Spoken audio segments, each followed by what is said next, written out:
السلام علیکم ورحمۃ اللہ وبرکاتہ۔ صحیح لوگ 14 اگست مناتے ہیں، کیا شریعت کے اندر اس کی کوئی گنجائش ملتی ہے؟ یہ ایک وطنی مسئلہ ہے، سیاسی مسئلہ ہے، دینی نہیں۔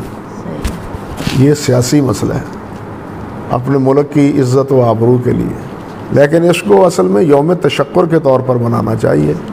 جشن آزادی کے جشن کے نام پر میں کسی چیز کو ماننے کے لیے تیار نہیں، بلکہ وہ ہمارے مولوی سعید اسد صاحب نے جشن منایا، تفسیر قرآن مجید ختم کی تفسیر انہوں نے بورڈ لگوائے، جشن تکمیل تو پڑھے ہوں گے آپ نے بھی شاید۔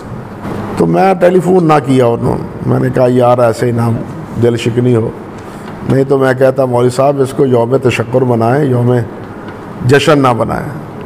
جشن میں جیم جوش ہونا چاہیے، شین شور شرابہ ہونا چاہیے، نون نامعقولیت ہونی چاہیے۔ بات سمجھ لیں پہلے، جیم جوش جذبہ، شین شور و شغب، اور نون نالائکی نامعقولی۔ بھائی جشن میں یہی نامعقولیت ہوتی ہے، معقولیت تو نہیں ہوتی۔ یہ جشن کا خلاصہ ہے، ہاں، لیکن یوم تشکر اور ہے۔